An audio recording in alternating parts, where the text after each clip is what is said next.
Let's enjoy a great time of Bible study from one of our great Sunday school teachers. Thank you for tuning in. In your Bible, Psalms 139 this morning. Brian brought up a good point. I don't know why we're bouncing around so much, but we are. But we're back towards the back of Psalms now in 139 this morning. The little book calls it God's greatness, but I seem to think it's more about God's omnipresence. And I want to talk a little bit about that and get a little bit deeper into that, because I think it's, when we say omnipresent with God, it's just something we've always said, God's omnipresent. But what does exactly that mean? And I kind of want to get more into that and what that actually sort of looks like from a scientific standpoint, perhaps, because I listened to a good podcast that kind of like blew my mind a little bit. I want to share a little bit with you. I don't know, I haven't kind of landed how I feel, whether I agree with this guy's theory, but I thought it was interesting enough to share with you and let you kind of get your thought process going, and maybe at some point later down the road we can bring opinions together and kind of see how we feel about it. But it was a very interesting take on God and omnipresence and those sort of things. So we're going to get into some of that, because this particular passage I think leads well into talking about God's omnipresence and what that means for our lives and what it means for history as we know it, past, present, and future, as a matter of fact. So, when you think about the word sovereign, when I say the word sovereign, what do you think? Is it sovereign? Yeah, what does sovereign mean? Not under anyone else's control. Very good definition. Supreme, right? Over all things. One definition says, Webster says, one possessing or held to possess supreme power. So there's no other greater. So when we think about the term sovereign God, sovereign carries a lot of weight. I mean, it's basically what Ryan said, the layman's terms version of it is no one greater. So as we read this and think about that, I want to think about God's sovereign power, which leads into the omnipresence of God. So if somebody's got it, we're going to do verses 1 through 4, and then verses 7 through 16. We'll start through verses 1 through 4 and kind of work through some of those and talk about them. And then we'll finish up with 7 through 16, and then we'll kind of talk about what it is to be omnipresent and what omnipresence with God means. So if somebody's got it, let's just do 1 through 4 first, and we'll kind of discuss some of that, and then we'll do the rest of it and continue our discussion. So if somebody's got 1 through 4, go ahead and read it. Okay, Scott. All right. Oh Lord, you have examined my heart and know everything about me. You know when I sit down or stand up. You know my thoughts even when I'm far away. You see me when I travel and when I rest at home. You know everything I do. You know what I'm going to say even before I say it, Lord. All right, so David here is kind of poetically talking about his personal relationship with God. And when he says, "Oh Lord, you have searched me and known me," what deeper meaning do you think David has with that? It's kind of easy to look at that on the surface and say, "Hey, you've searched me and known me." It's just kind of easy to pass over that, but there's more to it. What do you think more to it means with David? What is that one particular verse? You have searched me and known me.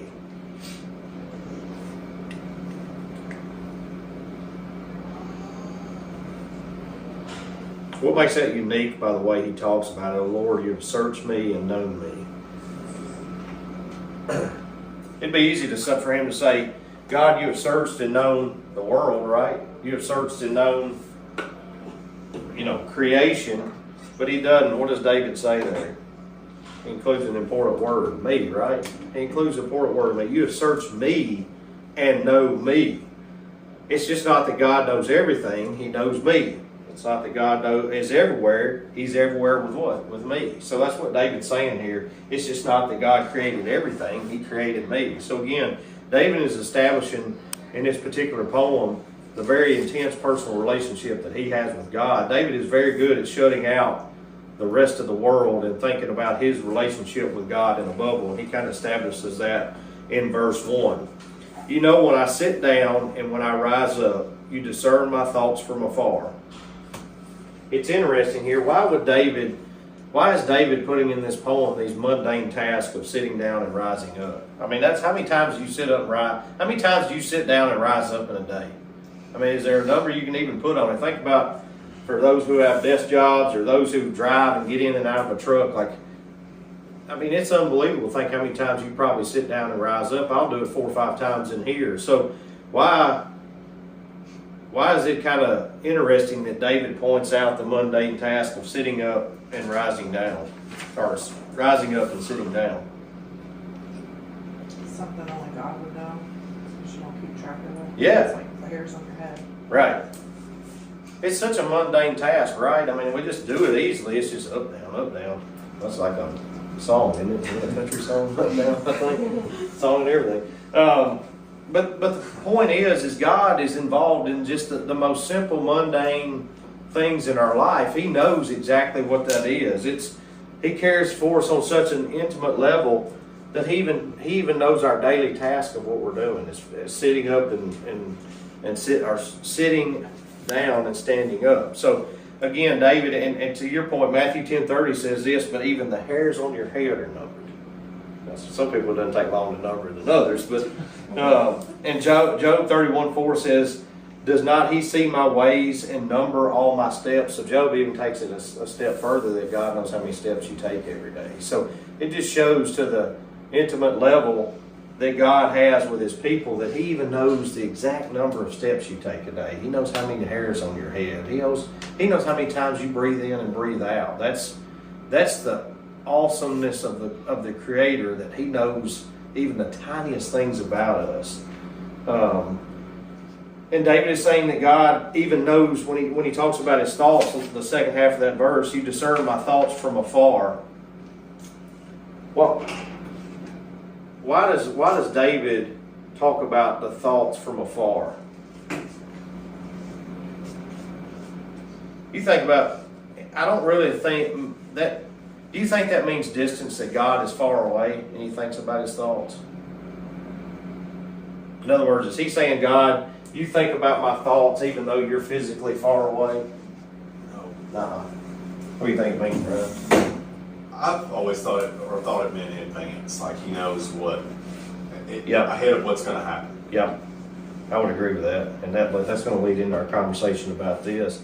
And I also think it deals with David's mind as well, because you ever think about like the thoughts in the darkest corners of your mind and stuff like that? You have some fleeting thoughts that are kind of, I think it means that too, is like not even the like most fleeting thought in your mind, God can discern it and understand what you're thinking and your whole thought process. But yeah, it's not, David is not saying that God's far away and discerns my thoughts. He's saying that like from now on, from past, present, and future, he can discern your thoughts, because he's talking about his close personal relationship. So he's saying my thoughts are discerned, even the far away thoughts, the ones that I don't know, even the fleeting thoughts in my mind, he's discerning those on a daily process. Verse 3 says, you search out my path and my lying down, and are acquainted with all my ways. Verse 4 says, even before a word is on my tongue, behold, O Lord, you know it altogether. So my question with that is God capable of knowing our thoughts even if we don't speak them? We've established that, right? Matthew 9:4 says this and confirms it. But Jesus, knowing their thoughts, said, why do you think evil in your hearts? That's Jesus speaking to the Pharisees. He knew exactly, but they didn't even say it. He knew what they were thinking. So that confirms it. So this is my question to you. On that same token, we know that God knows our thoughts, can hear our thoughts, can discern our thoughts. David's established that. Does Satan have that same ability to understand our thoughts? Open for discussion. No right or wrong answer here. I don't think so. Okay. You want to expound, or you just need to go with that? I don't think that Satan is omni anything. Okay. So I don't think that has. All right. Yeah. Yeah. Okay. All right. Right.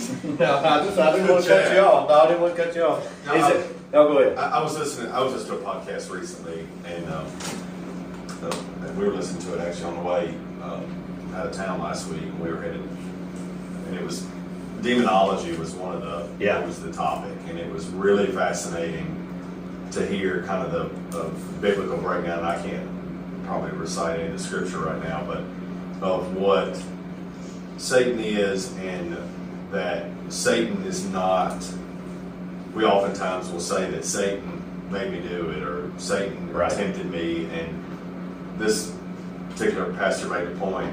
He said, no offense, but you're not important enough for Satan to Right. to tempt you. It's probably a demon, one of Satan, his army Yeah. of demons. But so no, I don't think that Satan is on me. Okay. Anybody else? Anybody else got a thought on that? Can Satan know our thoughts? Without us, let me ask you this. If we utter the words, if we utter our thoughts or put our thoughts into words, can Satan discern that? I think so, right? Yeah. I mean, you physically speak the words, I think Satan. I agree with Ryan. I don't believe that Satan can understand our thoughts and discern our thoughts, because it's just exactly what you said. He's not omnipresent. Because Satan is a what? He's a created being, right? Mm-hmm. He was created by God. What we can't understand is in the human mind is God is Alpha and Omega. He's there. He is the creator of everything. Our minds struggle to understand how God can be, because our mind is everything in our mind is built around creation, right? When you go out here and get in your car and start it up, that car was created, right? It was built in a factory. Everything we know, this table, this room, this chair, this building, even us, we know as Christians that God created mankind, right? So it's hard for our minds to understand and wrap our mind around the Alpha and Omega, and He's just always been and always will be. But what we do know about Satan is he was a created being. He's the morning, he was called the morning star, all this stuff. We know that whole story. But because of that, I do not believe he has the ability to discern our thoughts. Now, I believe he can understand if we utter things, and because if Satan is not omnipresent, which I believe he is not, or omniscient, or whatever, however you want to put it, how is he so good at tempting mankind? That's the question I was about to ask. Yeah. That's what I get stuck on, is if he's not omni anything, he's a created being, how does he know what our flavor is? Yeah. That's what, and Brother Steve says those terms all the time. Yeah. The enemy knows what your flavor is. How does he know? If he doesn't know our thoughts, that's where I get stuck. Yeah. Well, let's discuss. Let's dive into it. I didn't have that in my notes, but this is a good rabbit trail. How do you think he does? How does he? Well, I think you could see our actions, though. Okay. So I think if you think about, like a drug addict who's using, I would think that he could see that action and start the temptation through that. Of just kind of Yeah. picking and picking and picking and picking and pushing. Okay. What else? Anybody else got any thoughts? How is Satan so good at what he does? So Jessica, you're saying that we've shown that in some way that the we're getting real deep in Yeah, we're getting that, Maybe. that We'll get demons in the spiritual here. realm have observed that and Yeah. noticed that, which I know nobody wants to talk about that kind of stuff because it's weird, weirds folks out, but that's is that what you're saying? Yeah, I think so. Like if we're thinking about that he can't hear our thoughts, then has to be something he could see us do. Well- Like outwardly, like something outwardly through an action. Something Ryan hit on that, as the modern church, we are terrible at talking about the spiritual realm. Right. It's just that's too much hubbub. Yeah, that's the wild stuff. That's for the charismatic churches. The demons and the I think demons. some folks sitting in there don't believe it. Yeah, They don't believe that there's a spiritual battle and a spiritual war Yeah. that we can't see going on. I mean, nothing has changed from when Jesus walked the earth. What did he do when he sent the demons into the pigs? Right, he cast a demon out of a person, sent them into pigs. The Bible never says anything about that changing. Right. The demon possession and demonic and spiritual warfare. So I think as a modern church, we've become so adverse to talking about the spiritual realm and spiritual warfare, that we don't understand, probably to our detriment, of what goes on in that sort of spiritual battle between good and evil, and dealing with salvation or in your soul. Because here's what I think, and I think y'all are both getting the same thing. Satan is the greatest observer of all time. If he's not able to discern our thoughts, he is keenly skilled, and his demons are keenly skilled at observation. Because we can go back, there's no new sin, right? They've all been done since the beginning of time. Whether, you name it. We can make a list as big as this board, and it's been done millions of times over and over.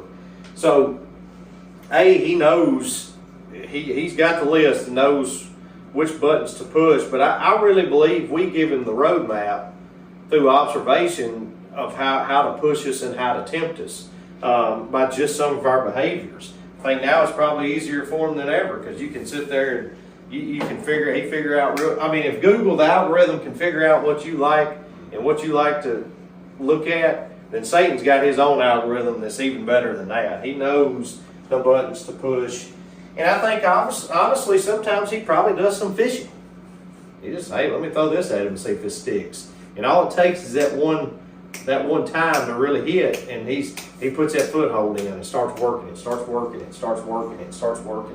And those, just as good things appear in your life, as you draw closer to God, the same thing can happen with Satan. Those things keep appearing over and over in your life. If you struggle with alcoholism, all of a sudden there's a bar on every corner.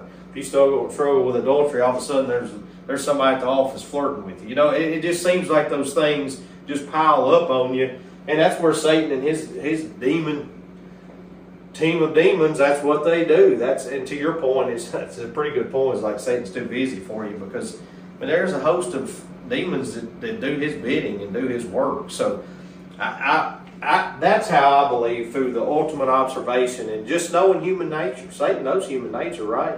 He knows human nature going all the way back to Genesis, right? Right. How did he get Eve? It's all deception, right? It was like, well, wait, if God loves you, why wouldn't you take of this? Why would he put it here? Why would this be here if you're not? If he loves you, he wants you to have this, right?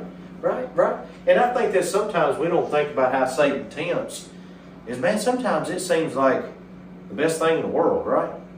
It's like, how many affairs have started by, well, I fell in love with her. I just love her more than I love my wife, and God would want me to have that, right? He wants me to be happy and be in love. So, and I just have that feeling about her that I don't have about my wife.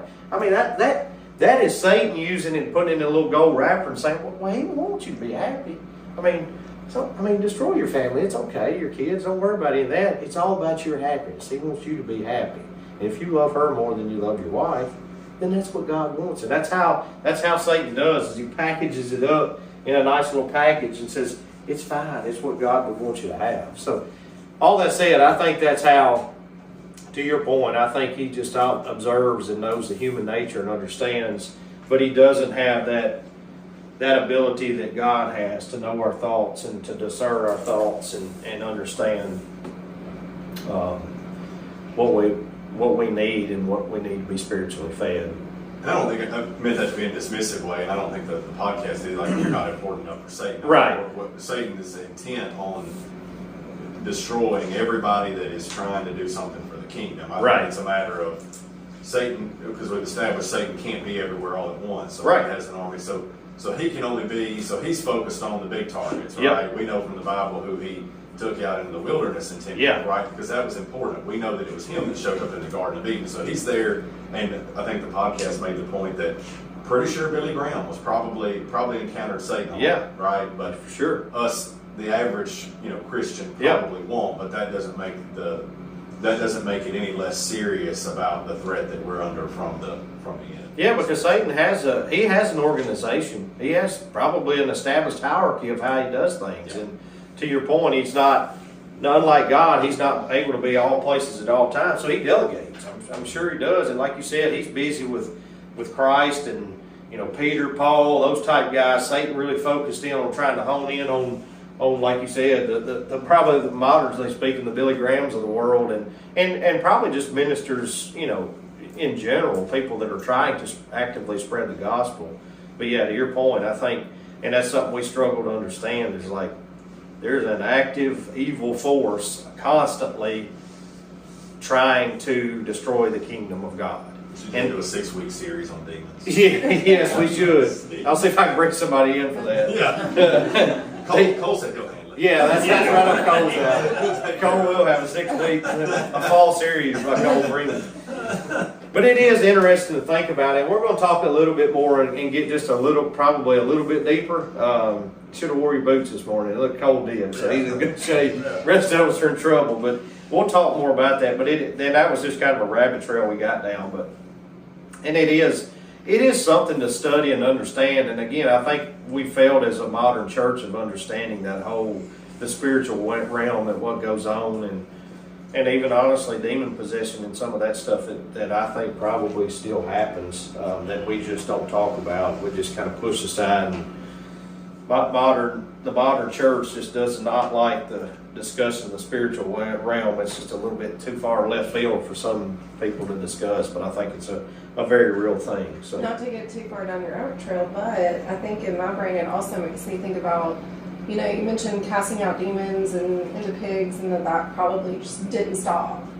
So then it makes me think about Job, when God willingly offered him go for it, try to tempt him. Is that still happening today? Are we still being offered? I mean, I don't know. Why do you think God offered Job? If you're asking that question, why do you think he did? I don't have an answer. It just Well, if you're gonna hit me, bro, you gotta have an answer.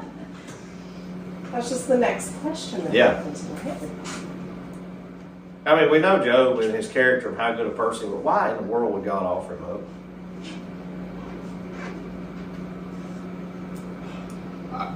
I don't know. I mean, ultimately, Job prevails and is restored, and God obviously had enough confidence in Job, but I don't know what there was. Because, I mean, honestly, I hate to be, this is sort of probably not the most appropriate way to put this, but it looked like kind of a game. Yeah. It's almost the good versus evil. Yeah, it's almost like, and you don't want to think about it that way, Yeah. but looking at Job, and it's like, oh yeah, let me show you that you really don't have any power Yeah. on you. But, and I'm sure that's wrong. But, Yeah. Well, all right. So what do you think? So obviously we know omnipresent. We're going to go deeper into this, but in a sense of a definition, is past, present, future, right? God is all places, all times. Anyway, He can be here, and He's over at the church across the world this morning. He's everywhere. We can't understand that, but we just established that is omnipresent. I believe, and I've always thought that God knew Satan was going to attack. He was going to try to pick someone that he believed was a follower of God and destroy that person as an example to say, see, if you take everything away from them, they're no better than anybody else. God knew Satan was going to do that, right? He just did. He knew Satan's plan. In God's greatness, there might have been only one man walking the planet that could have stood that. And in this case, we know there was at least one because it was Job, right? There may have been more, I don't know. But I believe that God knew that Satan was wanting to tempt somebody. This was his plan to try to prove to God and prove that if all this happens, that they'll shun you and walk away from you. And I believe that God knew that Job could handle it. That's just at a simple level. I think that's probably why have you considered my servant Job? Because it's always a struggle for us. Like, man, Job was by all accounts, was one of God's great people of the Bible. He talks about Job and how much faith he had in God, and he offered him up on a silver platter. That's just my thought. He used Job as a tool to defeat Satan in his little ploy there. So, do I think people are still being offered up? I don't know. It's hard to say. Are any of us good enough to be offered? That's the other point of it. It's like, I don't think there's a whole lot of Jobs walking the planet. They're good people, no doubt. But when you talk about one of the titans of the faith, if you really and the older you get, and as you have kids and understand what family means, just everything that Job lost, the wealth and all that, but just losing your family, that'd have been enough for me. I'm like, God, I don't know what I did, but I'm done. I'm toast, man. I don't know why, but Job didn't do that. So, yeah, I don't know. That's a good point, Ryan. Are any of us good enough to stand up to that temptation? I don't know. I really don't know. There was only one other that we really got recorded that stood face to face with Satan, and that was Jesus for 40 days. So it's a good point. It's a good question. I don't know. I don't know the answer. I mean, it's hard to say. I think it's interesting to see, though, what you can learn from Job there is that's the stuff that Satan and his army has the power to do, though. Yeah. Like it's Oh, yeah. lay waste to everything in your life, and they have that power to Yeah. that on this earth to Do they freely have that power? do what? Do they freely have reign to do whatever they want to do? I think, of course, God's in control of everything, and God has to allow God. They have the power that God allows them to have. Yeah. But the Bible's clear that this is the dominion over the earth. Yeah. I mean, Yeah. that Satan has dominion over the earth right now. And back to what we talked about sovereignty, you hit on the point. They have to have God's permission to do that. They are not. They're not more powerful than God. Right. They can't do what Right. And he can stop at any time he wants to, but this is whole part of the process of faith and having faith, and the parables that talk about separating the wheat from the what is it? I can't even think of the word that I was talking, the wheat and it's not the thrash, but whatever it is, basically the good from the bad. That's all part of this process and how that works, and that's what this life is about, is separating the good from the evil, and that's just part of it, is dealing with the temptation that Satan puts in front of us. What do you think about psychics? I'm just Yeah, all right, on the psychics, all right. Long as they have a little globe thing that they can look into, totally valid. Just kidding, take that out there. All right, that was a big rabbit hole that was not in my notes, but I think it was good for discussion. So let's look at let's go 7 through 16 real quick, and we'll kind of talk through some of these, and then we'll kind of land on what omnipresent, what does that really mean? Let's go a little bit deeper on that. So if somebody's got 7 through 16, read that. We'll talk a little bit about it, and then get into the omnipresence of it.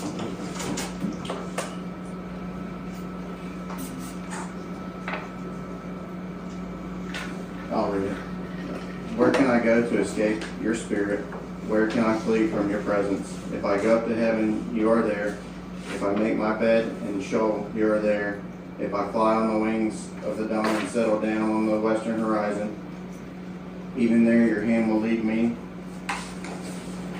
To your right hand will hold on to me. If I say, surely the darkness will hide me, and the light around me will be night, even the darkness is not dark to you. The night shines like day, darkness and light are alike to you. For it was you who created my inward parts, you knit me together in my mother's womb.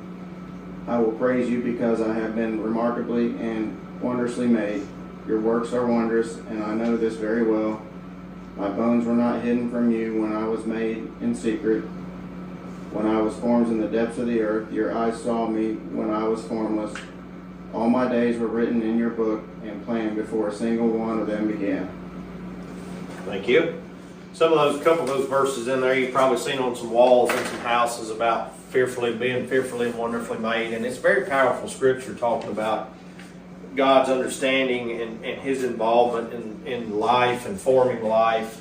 I mean, we know obviously God literally formed life from the dirt, right? I mean, he with his hands. That's the thing, and we've talked about it here, but that's the beautiful thing of his relationship with mankind, because how did God make everything? How did God make the earth? How did God make the waters and the animals? He did what? Spoke them into existence. How did he make mankind? He got down in the dirt, right? He formed them with his hands, which makes it even more intimate relationship when you form something with your hands, and God formed man with his hands, and then of course obviously forming woman from the rib of the man. It's a much more intimate and relationship that God has between his creation and the creation of mankind.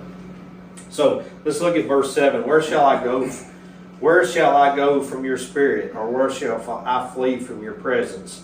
David is saying here that no one, he's basically saying there's no one that can flee from your presence, right? We have a good example of this. I'm going to read this to you. But Jonah rose to flee from Tarshish from the presence of the Lord. He went down from Joppa and found a ship going to Tarshish. So he paid the fare and went down into it to go from there to Tarshish, away from the presence of the Lord. How many times do you think they swing Tarshish in one sentence? T-Town's what we're going to call it. But the Lord hurled a great wind upon the sea, and there was a mighty tempest on the sea, so that the ship threatened to break up. Then the mariners were afraid, and each cried out to his God. And they hurled the cargo that was in the ship into the sea to lighten it up for them. But Jonah had gone down into the inner part of the ship and had lain down and was fast asleep. So the captain came up and said to him, "What do you mean, you sleeper? Arise, call out to your God. Perhaps the God will give thought to us, and we may not perish." And they said to one another, "Come, let us cast lots, and we know on whose account this evil has come upon us." So they cast lots, and they all fell on Jonah. And they said to him, "Tell us whose account this evil has come upon us. What is your occupation? And where do you come from? What is your country, and what are your people?" And he said to them, "I am Hebrew, and I fear the Lord, the God of heaven, who made the sea and the dry land." Then the men were exceedingly afraid and said to him, "What is this you have done?" For the men knew that he was fleeing from the presence of the Lord, because he had told them. So we have a perfect example of what David's talking about with Jonah, right? It's exactly, Jonah was doing what when all this happened and he ended up in the belly of the fish? Running from God, right? He had been instructed to go and preach in this particular area, and he wanted nothing to do with it. So he's like, "I'll tell you what I'll do. I'll just run from God." Well, we know the rest of the story, right? And God took him exactly where he wanted to go, through the belly of the fish. So that's the point, as David is saying here, is like, there is literally nowhere, and it talks about a little bit more. Let's go on into verse 8. "If I ascend to heaven, you are there. And if I make my bed in Sheol, you are there." So David even goes even a step further. It's like, there's nowhere else on earth I can hide from you, but there's also nowhere in the heavenly realm or the hell that I can run that your presence is not there. Sheol was the Hebrew place of the dead. It's often associated with hell. In the Hebrew, it's kind of not really hell. It's just a place of the dead. But David's even saying, look, I can't even go to those places and hide from your presence. We're talking about God being sovereign over everything. Obviously, He's sovereign over earth. He's sovereign over heaven. Is He sovereign over hell too? Yeah. Absolutely. I mean, He's given. That's where Satan will end up, and he'll have dominion in hell. But God's still sovereign over hell. Now, the difference in sovereignty of God in hell and sovereignty of God in heaven, there is a difference. In hell, God's presence will radiate none of His love and none of His grace, right? Well, that's the place of condemnation. So that's where His judgment settles in hell. So yes, is He sovereign over it, but it's a different kind of sovereignty without His presence of love and grace in hell. So what David's saying here is like, there's no place I can run. Colossians 1:16 says this, "All things were created in heaven and on earth, visible and invisible, wherever thrones or dominions or rulers or authorities, all things were created through Him and for Him." So that establishes God's sovereignty over everything. Verse 9 says, "I'll take the wings of the morning and dwell in the uttermost parts of the sea." This was a good little snippet out of this. There's a little bit more to that verse, a meaning in the Hebrew. Wings of the dawn and the western horizons. As he continued to speculate, David raised his possibility of visiting the most extreme locations imaginable to ancient Jews. For Israel, going east suggested heading towards the sunrise at dawn. Anyone planning to go that direction would never reach their destination. Similarly, towards the western horizon, they would meet the sea. The depths of the Mediterranean inevitably would halt their progress. So David's making a reference here to the Jews of like, even I can go to the very edges of what they knew, and they still wouldn't escape God's presence. So I thought that was interesting, what his take was on the uttermost parts of the sea and the wings of the morning. So he's saying even if you go to the eastern horizon or the western horizon, God's presence is always there. So, "Even though your hand shall lead me, and your right hand shall hold me." Do you know why David points out God's right hand? Does anybody know? So bonus points if you know this.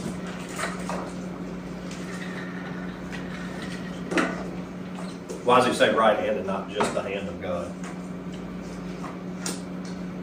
Anybody know? A little trivia question. You're ever on Jeopardy, this will help you. Bible Jeopardy.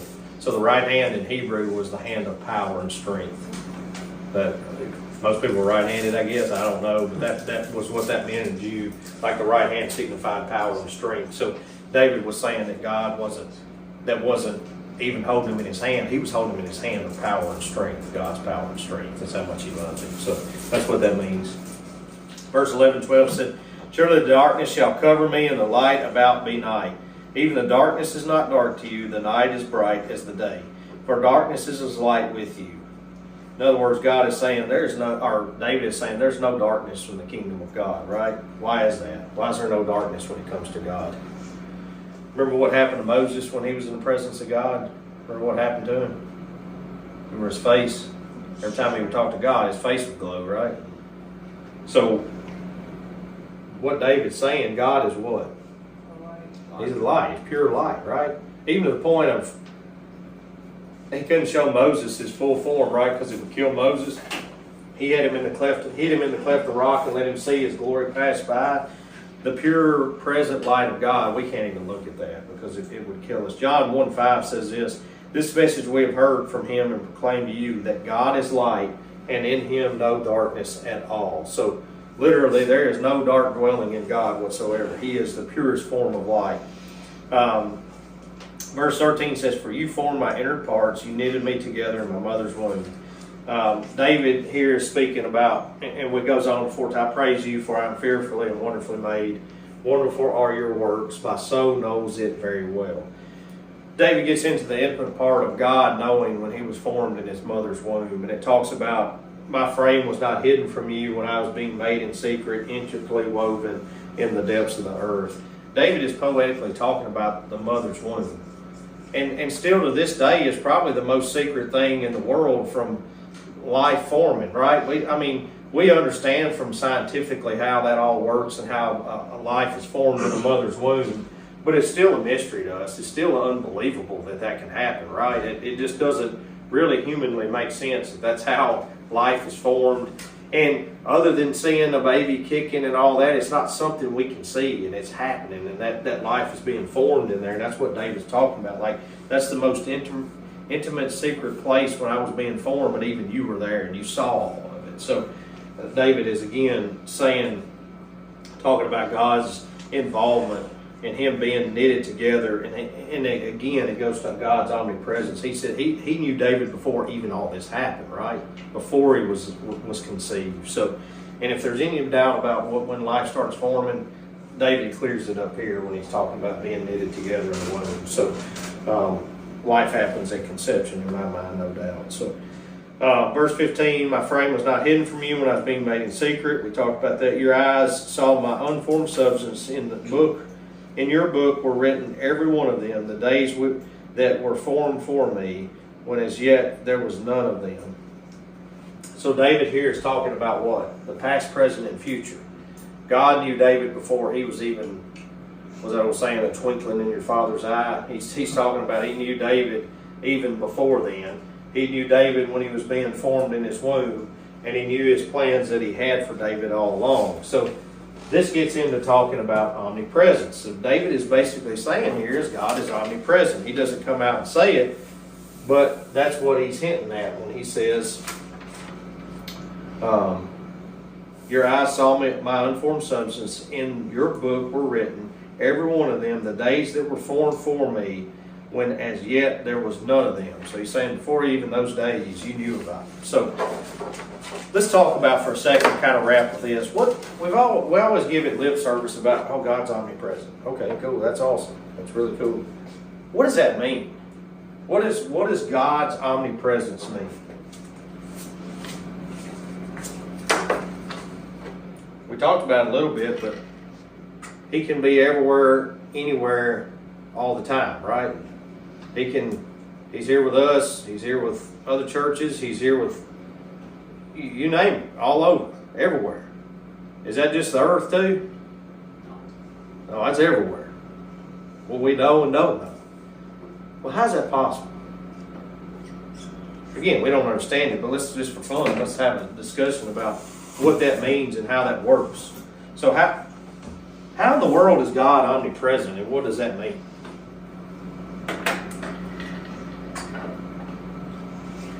I heard somebody describe it one time that said, because it's so hard for us to understand it, even if you imagine going up on top of your house, taking the roof off, where you could basically see everything going on, and pretending that that was God, it still wouldn't be the equivalent, because you wouldn't be in each person's heart, mind, and thoughts. That Yeah. are the same. It still wouldn't even be equivalent. We're not just talking about being able to see actions here. As David talked about in this passage, right? He knows our thoughts, Yeah. everything that's going on. He knew 1,000 years ago, before I was born, that I was going to exist. So you multiply that out, how many people have been born since the creation of time? It's mind-boggling to understand what omnipresence and what God being omniscient means. So how does he do that? How does God do that? Short answer, I have no idea. Well, I was waiting. Yeah. You had it, man. It was gonna- But this is gonna go. I think it deals. Yeah, I do think it deals with our understanding of how time works. I think God's omnipresence deals a lot with time that we can't understand. There's been theories, Einstein's have theories. There's all kind of things, but we understand time is linear. So does everybody understand what that means? Time is linear. There's a past, there's a present, there's a future. You know, our past, we know there was a Abraham Lincoln, there was a George Washington, there was my great uncle, there was my grandfather. We understand that there's a past that leads up to our present, which is our existence, and then we understand that there's a future. Does God operate, or can God operate in linear time? Does he operate, can he exist with us in linear time? Yes. Yes, 100%. The examples throughout the Bible, right? Right. Jesus operated in what? Linear time, right? He came, he was born, he did all this. He's on that same plane of time that we understand. Now, the theory is, and I believe it to be true, that there's this thing called nonlinear time, right? Does everybody understand nonlinear time? That's kind of the opposite of it. Nonlinear time is, it's not bound by past, present, and future. It just exists and it's there, and you can, any point along that timeline can exist at the same time, right? It's very complicated to understand, but I think God, in his form, operates on a nonlinear time. And I want to read something that, this is the podcast I listen to. It's blown my mind, and I still haven't grasped how to understand it, and I want to share it with you and let you think about it, because I do not have an answer on it. But somebody go over to, Ryan, go to Matthew 17 and read verses 1 through 8. 1 through 8. Yep. 6 days later, Jesus took with him Peter and James and John, his brother, and led them up on a high mountain by themselves. And he was transfigured before them. His face shone like the sun, and his garments became as white as light. And behold, Moses and Elijah appeared to them, talking with him. Peter said to Jesus, Lord, it is good for us to be here. If you wish, I will make 3 tabernacles here, one for you, and one for Moses, and one for Elijah. While he was still speaking, a bright cloud overshadowed them, and behold, a voice out of the cloud said, This is my beloved Son, with whom I am well pleased. Listen to him. When the disciples heard this, they fell face down to the ground and were terrified. And Jesus came to them and touched them and said, Get up and do not be afraid. And lifting up their eyes, they saw no one except Jesus himself alone. All right, we're all familiar with the story of Jesus and the Transfiguration, right? It's in 3 of the Synoptic Gospels. The Gospels talks about taking Peter, James, and John, the inner circle of Jesus, and he's seeing his glory and his. Well, this was the podcast I listened to was an astrophysicist talk, and he set out to disprove God, and he was going to use physics to disprove God. Well, he comes, of course, now he's a preacher that's come full circle and understands it. Like I figured out real quick by my studies of galaxies and how all this works that there is a creator. It's just impossible. The mathematical precision that the universe operates at, there is a creator. It just did not Big Bang. It's just impossible for that. So he's come full circle on it, but he got into understanding how God is omnipresent, and he broke it down like this. He's like, all right, for instance, if when we die and we're in heaven, like everybody has a list of people they want to talk to, right? So man, I got to get in front of Peter and I got some questions. I got to ask this. Well, he said if heaven and God's existence is linear time, and I think his name is Williams or something, he goes, man, it's going to be millions of years before I get to talk to him because I'm way down the alphabetical chain.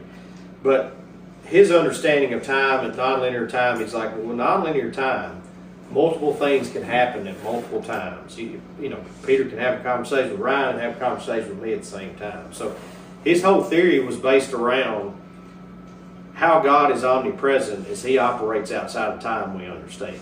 He can stand back and look at time and see time across different planes, across nonlinear time.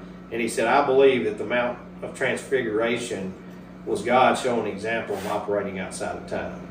And his theory is that when God pulled Peter, James, and John, Jesus was there. And then why randomly was Moses and Elijah there? Well, there's a couple things. One, it fulfilled the prophecy. There was a prophecy that was fulfilled with that. But did it say anywhere the ghost of Moses and Elijah or the spirit of Moses and Elijah? It just says Moses and Elijah. So his sole theory is when God was present there, which he was, he showed up, right? That God pulled everybody outside of time there. And that was not Moses and Elijah ghost. That was Moses and Elijah and James, John, Peter, Jesus, and then ultimately the presence of God there was present outside of time. Because at the end of that, if you keep reading, when he hears that and they all bow, they cower down at the voice of God, and then they look up and it's all gone and they're back with Jesus. Like he's saying that like that was God showing his omnipresence and how it works. Is he can pull outside of time and there is no past, present, and future. It's just all, God sees it all. As long as existence has happened in this universe, he sees it all. He's just got it all in front of him all the time. And so Moses and Elijah, it was them. It was Moses and Elijah in their like looking at time machine in our like right. Looking Basically, they were in a big time machine on the mountain. I hate to bring it back to linear time, but that's the only way I can really wrap my head Yeah, around. and that's basically what he's saying is like that is the essence of how God is omnipresent. He just doesn't operate the time we operate. There is no past, present, and future for him. It's just, that's all of it. And his plan has been laid out through linear time that we understand it, but that's not how he operates. He can be anywhere all the time because he operates outside of what we understand as linear time. He calls it more geometric time. He said it's more than non-linear. He calls it geometric time. But I thought that was very interesting. I've never thought about the Mount of Transfiguration. I'm not sure how I see that, right? Because I've always just thought, well, this is the spirit of Moses and Elijah who died, and they're appearing.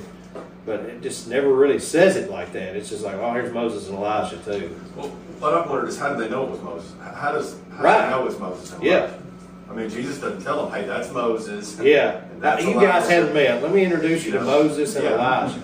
Like- It's just, and it says Jesus is just there talking to them. So, I mean, it's like, if it's Jesus in his transfigured form and they're seeing it, and like I said, it's just, oh yeah, and there's these other 5 characters here. It's James, Paul, or James, Peter, and John.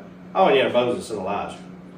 So, okay, so maybe it is.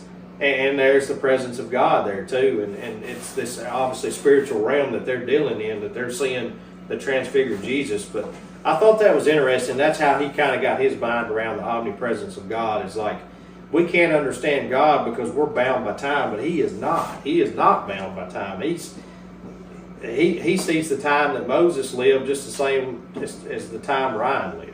So it's all the same to him, and it all operates in his sphere of how he can be omnipresent and be multiple places at multiple times, because he's not bound by the constraints of time as we know it. So I thought that was interesting, and I wanted to share it with you. Very interesting. And I still don't know how. I mean, I don't know. There's not a right answer. Probably that's going to be a good one to ask when I get there. Hopefully they're in the line. Hopefully it is geometric time, and I can get some questions in. But I thought it was very interesting to understand. We don't understand it. We just know it is, and that's the way it is. But I thought that was kind of interesting take on how God can be omnipresent in all places at one time and understand our thoughts and what's going on in our lives. Any thoughts, comments, questions? Well, we got to have some rabbit holes today, but we'll look forward to Cole's 6-week demons and angels and demons. Demon possession. Yeah. All right. Any other thoughts, questions, comments? All right. Y'all have a great week. Cole, you close us out, brother. Yes, sir. Dear Lord, we just come to this morning, praise you and thank you for everything, Lord. I pray that you be with us this week as we go out and be your hands and feet. Lord, thank you for your word this morning, and thank you for Kyle and the discussion that we had. Lord, just lead, guide, and direct us